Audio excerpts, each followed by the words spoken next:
Hello friend, स्वागत करते हैं आपके अपने चैनल श्री साइंस लेक्चर में एक और नए क्वेश्चन के साथ, जो कि हमारा क्वेश्चन है एक्सरसाइज 8.1 का क्वेश्चन नंबर 11वां क्वेश्चन है, जो कि ये लास्ट क्वेश्चन है। क्वेश्चन नंबर 11वां है। तो चलिए देखते हैं क्वेश्चन क्या है। देखिए क्वेश्चन है, बताइए कि निम्नलिखित कथन सत्य है या असत्य।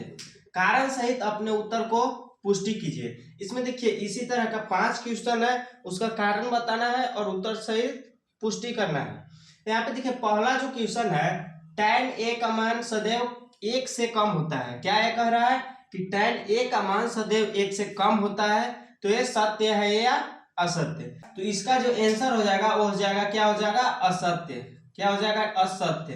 tan a का मान जो होता है 1 से कम, सदैव 1 से कम नहीं होता है। कैसे नहीं होता है, तो चलिए इसका प्रूव करते हैं। यहाँ पे देखिए एक समकोण त्रिभुज लेंगे, एक समकोण त्रिभुज जो कि हम ले लेंगे ए बी और सी, ए बी और सी। एक ट्रिपलेट ले लेंगे जो कि यहाँ पे हो जाएगा 8, 6 और 10। क्या हो जाएगा, 8, 6 और 10। यहाँ पे देखिए बोला है tan a, क्या बोला है, tan a। tan a angle बोला है, तो इसके सामने वाला लंब हो जाएगा और आधार क्या हो जाएगा, ये हो जाएगा 8। tan बराबर फॉर्मूला होता है p/b। अब देखिए इसके में भाग देंगे तो हो जाएगा 6 में 8 से भाग देंगे तो हो जाएगा 0 पॉइंट, कितना हो जाएगा, 0.75। कितना हो जाएगा, 0.75। तो देखिए यहाँ पे बोला था tan a का मान सदैव 1 से कम होता है, तो एक आया 1 से कम। अब देखिए दूसरा देखते हैं, अगर इसी ट्रिपलेट को यहाँ पे 6 और यहाँ पे 8 कर देते हैं, तो यहाँ पे tan a का मान जो हो जाएगा, tan a का मान वो आ जाएगा 8/6। इसको जब करेंगे तो 1.3 हो जाएगा। क्या हो जाएगा, 1.3। यहाँ पे देखिए 1 से अधिक हो गया। क्या हो गया, 1 से अधिक हो गया। तो क्वेश्चन में क्या बोला था, सदैव 1 से कम होता है, तो यहाँ पे 1 से अधिक आ गया, तो ये असत्य हो जाएगा। अगर हम एक और लेते हैं, यहाँ पे ए बी और सी, ए बी और सी, इसको भी एक ले लेंगे, इसको भी एक ले लेंगे, तो हो जाएगा कर्ण जो हो जाएगा, आधार और लंब एक लिए तो कर्ण जो हो जाएगा वो हो जाएगा √2। क्या हो जाएगा, √2। अब देखिए यहाँ पे tan a, tan बराबर फॉर्मूला लेंगे, tan a बराबर तो हो जाएगा 1/1, क्योंकि p/b होता है, a एंगल से लेंगे तो 1/1 हो जाएगा, तो इसका आंसर 1 हो जाएगा। यहाँ पे हमें क्या देखने के लिए मिला कि tan a का वैल्यू जो हो जाएगा वो 0.5, यानी कि 1 से कम भी होगा और 1 से अधिक भी होगा और 1 के बराबर भी होगा। क्या होगा, 1 के बराबर भी होगा। तो चलिए इसको हम सजा के लिख लेते हैं। यहाँ पे लिखेंगे, यहाँ आकृति से, यहाँ आकृति से tan a का मान सदैव 1 से कम, 1 से कम नहीं आया, 1 से कम नहीं है, 1 से कम नहीं है, अन्यथा यह गलत है। क्या है, गलत है। इतना आप लिख लीजिएगा उदाहरण में। चलिए इसको आप नोट कर लीजिए। इसके बाद हम चलते हैं क्वेश्चन नंबर दूसरा पे। इसी का क्वेश्चन नंबर दूसरा पे, इसे आप नोट कर लीजिए। चलिए हमारा दूसरा क्वेश्चन देखते हैं क्या है। दूसरा क्वेश्चन है, कोण ए के लिए किसी मान के लिए सेक ए बराबर 12/5 होगा। कोण ए के किसी भी मान के लिए सेक ए बराबर 12/5 होगा। तो देखिए इसका जो आंसर होगा वो क्या हो जाएगा, सत्य हो जाएगा। क्या हो जाएगा, सत्य हो जाएगा। क्योंकि यहाँ पे होता है सेक ए, सेक बराबर क्या फॉर्मूला होता है, तो सेक बराबर फॉर्मूला होता है आधार बटा सेक बराबर फॉर्मूला होता है कर्ण बटा आधार। क्या होता है, कर्ण बटा आधार।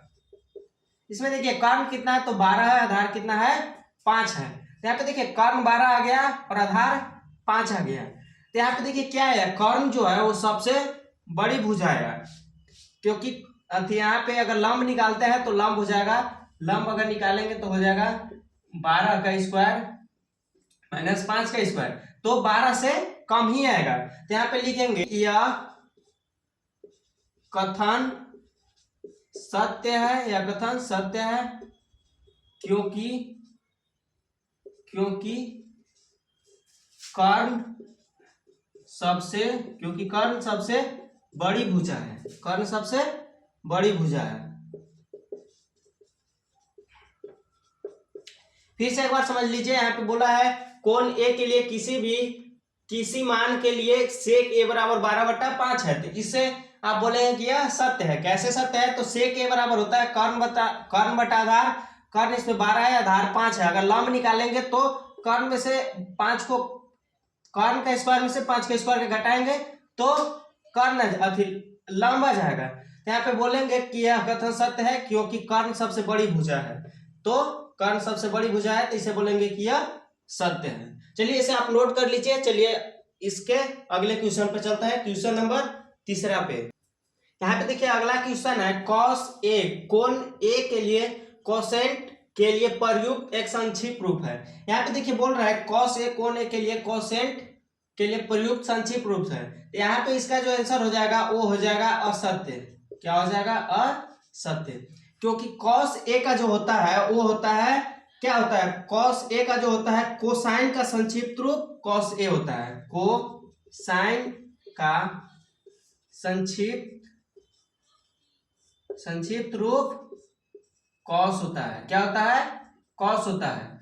कोसाइन का संक्षिप्त रूप कॉस होता है। अगर इसके जगह पर कोसाइन रहता तो यह सत्य रहता। ये जो होता है वो किसका होता है? तो ये होता है कोसेक का होता है, कोसेक का होता है। और कोसाइन के लिए संक्षिप्त रूप कॉस होता है। तो यहाँ पे लिख देंगे कि यह असत्य है। इसे आप नोट कर लीजिए। ये जो होता है यहाँ पे अगर कोसाइन रहता तो यह असत्य होता है। ये जो होता है कोसेक का होता है, यहाँ पे कॉस है। इसे आप नोट कर लीजिए। देखिए अगला क्वेश्चन हमारा है कॉट ए, कॉट और ए का गुणनफल होता है। क्या है? कॉट और ए का गुणनफल होता है। यहाँ पे देखिए अगर हमारा, जैसे आप पढ़े होंगे ट्रिग्नोमेट्री फंक्शन, यहाँ पे होगा साइन थीटा। क्या होगा? Sine theta. यही यहाँ पे बोलना चाह रहा है कि जो साइन है वो थीटा का गुणनफल रूप है। तो इसे आप बोलेंगे कि नहीं। क्या बोलेंगे? नहीं। साइन और थीटा का ये कोई भी गुणनफल रूप नहीं होता है। ये जो थीटा होता है यह एक सांकेतिक रूप होता है। क्या होता है? सांकेतिक रूप होता है। संकेत करने के लिए होता है। क्या होता है? संकेत करने के लिए। अगर यहाँ पे साइन ये बोला है तो ये जो दर्शाता है वो एंगल के रिस्पेक्ट में दर्शाता है। इसे आप सांकेतिक रूप बोलेंगे। क्या बोलेंगे? सांकेतिक रूप। सांकेतिक रूप। तो ये जो हो जाएगा कॉट ए जो होता है कॉट और ए का गुणनफल होता है। तो यहाँ पे हो जाएगा नहीं या असत्य। कुछ भी जो भी आंसर होगा इसका हो जाएगा असत्य हो जाएगा। क्योंकि ये जो होता है कॉट और ए इसका गुणनफल रूप नहीं है, क्योंकि यह सांकेतिक रूप है। कॉट और ए का गुणनफल रूप नहीं है। इसका आंसर हो जाएगा असत्य। चलिए इसके बाद चलते हैं 5वें क्वेश्चन पे। इसे आप नोट कर लीजिए। देखिए अगला हमारा क्वेश्चन है 5वां क्वेश्चन। 5वां क्वेश्चन क्या है? किसी भी कोण थीटा के लिए साइन थीटा बराबर 4/3, साइन थीटा बराबर 4/3 है। तो यहाँ पे देखिए साइन थीटा बराबर क्या हमारा फॉर्मूला होता है? तो साइन थीटा बराबर फॉर्मूला होता है P/H। क्या होता है? P/H। इसे बोलते हैं लंब और H को बोलते हैं कर्ण। लंब और लंब बटा कर्ण। यहाँ पे कितना दिया है? 4/3। यहाँ पे आप ध्यान से देखिएगा क्योंकि कर्ण जो है वो लंब से छोटा है। कर्ण जो है लंब से छोटा है। कर्ण हमेशा समकोण त्रिभुज में कर्ण जो होता है वो हमेशा बड़ा होता है। क्या होता है? बड़ा होता है। इन आधार और लंब दोनों से जो होता है कर्ण हमेशा बड़ा होता है। तो यहाँ पे लिख देंगे असत्य है। क्या लिख देंगे? असत्य है। असत्य है क्योंकि कर्ण जो है लंब से छोटा है। कर्ण जो है लंब से छोटा है। इसका आंसर हो जाएगा यह असत्य है। कर्ण जो है लंब से छोटा है क्योंकि लंब कर्ण से बड़ी भुजा दे दिया है। तो ये असत्य हो जाएगा। इसे आप नोट कर लीजिए। एक्सरसाइज 8.1 का क्वेश्चन नंबर 11वां था, जो कि इसमें 5 क्वेश्चन था। इसे आप नोट कर लीजिए। एक एक क्वेश्चन को बताया है। चलिए मिलते हैं अगले वीडियो में। धन्यवाद।